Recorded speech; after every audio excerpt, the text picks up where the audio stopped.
Once he has a Satanic, he's going to be incredibly hard to take down. He does deny that tier 2 tower at top, realizing it's incredibly low. Walks by, just gives it the one tap. So if you're Secret right now, you look at the way the last fight went, like what is the key to disrupting the E-Home team fight? You have to charge on in, hit multiple targets, and not allow that Winter's Curse Phoenix Egg combo to go off. I talked about it early on. I said, it's not working right now, but eventually, if they hit that combination, it's going to be incredibly powerful against the BKBs of Secret, and you're seeing it time and time again. Their heroes are stacked up. S4 is wasting his BKB timer on it, so is Artesian. They have to spread a little bit better and not get hit by so many spells. Also, somebody has to keep track of CTY. It's not even about killing him in the beginning of the fight, but it's about being aware of where he is, who he's going for, and just keeping that.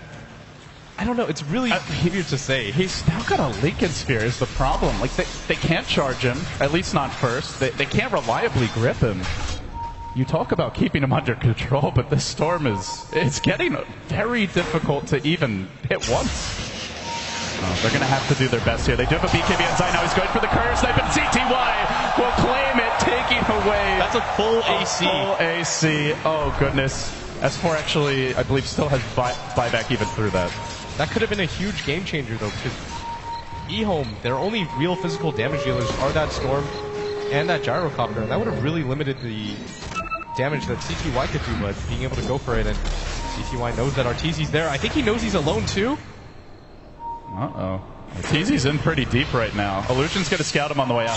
Do they want to jump for this? Hell yes, CTY says, I would love to make this leap, but he's really committing. Running low on mana. Doesn't have detection right now. He falls in yet again. They get the track on Zai, and E-Home just hunt after Secret. They do manage back, and they're going to follow this one up. Then comes the track. Out goes the homie missile, and Secret get forced all the way back towards the well. Arteezy should be able to make it out here, but he's going to have to hope it. Just the posture, the sheer posture from Secret, so defensive right now. Yeah, that was a Storm that ran in with most of his mana and doesn't even care. They're just playing with reckless abandon. They realize the type of position they're in.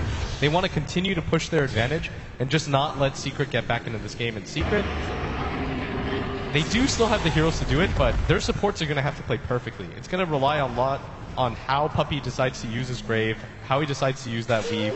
The Glimmer Cape on him is still really clutch to be able to save him.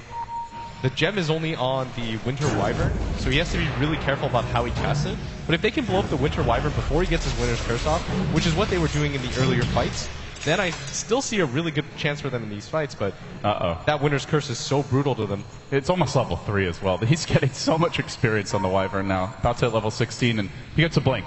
So now he can be even more mobile in the fights, and not a hero you normally are going to even be able to find for a charge, let alone be able to prioritize it. And Secret. It was something that was discussed by the analysts quite a bit in the early stages of the draft. Was normally they prioritize not only AOE for wave play, but also just a little more team fight. And they have quite a bit of team fight from Arteezy, but as far as lockdown and control, it's just got to be crisp execution from them.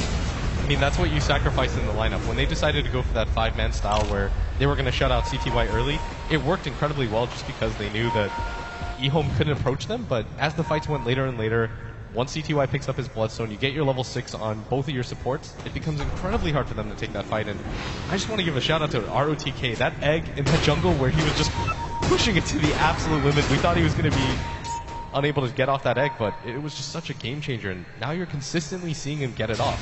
You were talking about how he couldn't in the beginning of the game, now it's just... and he just goes in deep. CTY punishing Puppey, gets slept up. Will it dodge the damage? No. Loses the gem. Curl, no, they haven't grabbed it yet. He's gonna go, he's gonna get for a second one. CTY with double gems, literally balling out of control in this game. Styling on Secret, and that is big. The map control advantage that Secret have been just scrapping for all game, it's going to be removed with this pickup. I'm impressed. I mean, he's just been a monster on this map ever since he's got his item set. The fact that he was able to dive in with 2 heroes backing up that Dazzle, they weren't interested in fighting either. They were just trying to get their Dazzle out of there. That's how they realized. They even want the TP scroll. It's a bold mission for the courier. I mean, it looks like he didn't quite get vision on it. They're going to send it back in the end. And E-Home. I haven't seen Secret get out of the map in a while. They've been kind of cobbled into their own base here. Oh, the second courier snipe! Again! Ladham striking deep, and this one also with a huge payload. 2,400 gold on that courier. That Secret just can't catch a break, and well, they're looking for more kills. CTY again with the leap, and because he's got the Lincoln Sphere, they can't even focus him now with a Soul Burn in him. They CTY as well. They're swinging in from the south with RTK. There's not a whole lot of stuns left. They're going to nether strike him on the way out. Zai says, get me out of here. And they will dodge the cooldown. Finally, CTY runs out of mana and the chase halts. But the damage is done. And you see the way the game has turned and what it's become. It's become Secret unable to deal with a rampaging CTY, jumping them from halfway across the map, usually solo, with no fear, and the supports just, they can't be on their own. Yeah, they can't even be next to their teammates at the time. The problem is if you decide to split up and farm the map, yes, you're farming a lot faster, but it's liable to just CTY flies in halfway across the map. I've seen that story before, but if you decide to group up, then he'll just split push, take your jungle, and then you can't gank him. That's what Lanem was for. He was just the guy who took the brunt of the ganks, but he doesn't really care because it's a level 9. Now look at this. Are you serious, CTY? Again, he leaps on Zai and he commits once more with an Aegis. They'll commit a Winter's Curse just to secure this kill. The Grave comes out for Puppey, but Zai, he's not even trying to TP. He looks for the charge out. Can he make it? A blink, a leap. You can't run from heaven. All the lightning gods on display here. CTY doing his best Zeus impression will get the kill. It's so hard to stop him now with 15 Bloodstone charges. It's like 50 mana a second almost. Once he picks up, I think he should go for a Hex next, or even something like the Shiva's gun. I would really like the Shiva's. There's not a whole lot of attack speed items on the side of Secret. Yeah, I guess you have a Butterfly and an AC, but it would help a lot just for the rest of his team. And the AoE effect of the slow as you jump in is so strong in combination with the Storm Roll Red. And Secret, look at their positioning. They have to 5-man together at all times. You very rarely see this from Secret, even if they're losing the game, but it's just the nature of the Storm in this game. They don't have much lockdown for him, and well, it certainly doesn't help that one of their heroes are dead, but now it's going to be DDC's turn to look for a bit of D-warding. CTY leaves him hanging. Should be able to get that gem vision. DDC's getting a little irritated here. Come on, buddy. Let's clean up this ward. We'll do so. Just missing the regen rune that had spawned top, but doesn't have the bottle any longer. And CTY, he's just going to look to jump one of these supports in the back. He doesn't really care. He just wants to make the fight 4v5 as fast as possible. And it just makes it so easy for RTK. He can just sit back and wait for a good time to egg. He doesn't have to force it anymore. CTY does that job for him now. The Linken's pick feels like it's been a really nice item this game, and it's not often you see a lineup that literally is nothing except single target lockdown, but this is it. As the graph just plummets against Secret. We're now looking at almost a 20,000 gold swing over the past 10-15 minutes. To jump in on Arteezy to start off. They have a Winter's Curse waiting for the opportunity, but DDC patiently holds it, realizing that wouldn't have been a multiple hero curse. They can do this again soon. The Ball Lightning always at the ready. The Vortex going out in 5, and no real danger so far. The Weave thrown out just to try and deter Eom a little bit at least. But the tracks keep on piling in. 3 heroes now tracked. Once you get the first, like, good luck stuffing the next 2. The good news, though, for Secret is that eHome have a pretty terrible pushing lineup. Force step in. They're going to start the fight that way. Lanham looking for the plays to begin it, but it's S4, and he's a little tanky. RTK says, let's go, let's go. Zai is going to be the first man. At the same moment, CTY jumps her on the backside. He looks to blow up the main off the bat, but the men from Arteezy keeps him alive. RTK was kept alive as well. These defensive support plays making a difference. And now, the egg! The egg! Boulder Ridge going to kill it off the time. They do barely, just barely. Arteezy will pop like a pinata. He's down for 90. It's a buyback again. The sleeps and the saves from DDC make it a storm, and they're diving forward. CTY, life number 2. It's a 5-man wipe. E-home. It's been a miraculous comeback for them. Very well played, and they're not done just yet. They track S4. Arteezy at S4 fighting against the world, but any moment now they could get jumped in. And the E-home chants erupt. We might be in Key Arena, but you wouldn't know it from how hyped this crowd is. S4, the next man jump. It's CTY again and again. He might even go for more here. Objectives. Objectives is the call. Take the Rex first.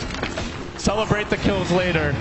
And that was, well, a 10,000 gold swing, and it might just be the game here. Secret, 3 down for 20, and eHome aren't afraid at all. Continuing to muscle in, press up on the Rex, threatening to go into Arteezy at any moment. He's being forced back just by some Wyvern harass while they take down 2 lanes of Rex. Secret in grave danger of dropping their first game here on the main stage against a team that came in as an underdog for most. I mean, we've been talking about CTY this entire game, but YJ has kind of quietly snuck in with a fully six-slotted gyrocopter at the same time. It's just not as flashy of a hero. Yeah, you don't really notice it, but at the same time, it's a lot of damage. It's a lose-lose situation for Secret because they're worrying so much on the Storm Spirit, but meanwhile, at the same time, the gyrocopter's at the top of the net worth chart. It feels like these fights are at the point now where even if one hero gets killed, like even if Secret manages to snipe the egg, it doesn't matter because then they're not killing the Storm, then they're not killing the gyro, and then they still lose the fight. And if they focus on the cores, the egg goes off, you lose the fight that way. Those are the BM Daggons. Oh, the BM Daggons coming out now. That's level 4, too. And considering the way Lanham was hunted throughout this game, yeah, he's pretty pissed. It's a pretty good Dagon 4. I mean, normally he'd say this is late, but Lanham will take it. They can smell blood. I mean, if there's any signal that eHome know they have this game wrapped up, it's the fact that he decides to go for the level 4 Dagon. Supremely confident right now. BKBs are dropping low now in terms of duration. Yeah, okay. Dagon gets stronger late game. He could buy a Hex. They have an Orchid, okay, Blitz? He could buy a Hex. Touche. All right, Secret, they're going to go for the GG. This is the desperation smoke. Do they get the initiation they're searching for? It could be a great winner's curse. DDC's going to hold it. They go into DYF as well, and they keep Arteezy in position. The egg's there in the middle of everything, and nobody's focusing it. And Flor's going to go down. Puppy on the run. It goes off. Kaboom! And Zyme next. He's surrounded. There's the GG. But Secret will die before they can get out of this game. Another 5-man wipe, and a devastating takedown on our second match of the day. And what a game it was. That Storm Spirit, that's what I'm talking about. The Storm plus Bounty Hunter combo, you really can't underestimate that in Secret. I mean, they just kind of look stunned right now. eHome's got a large and very vocal fan base here. I was not expecting that, but man, they really stepped up for their fans, and the fans really appreciating it. Secret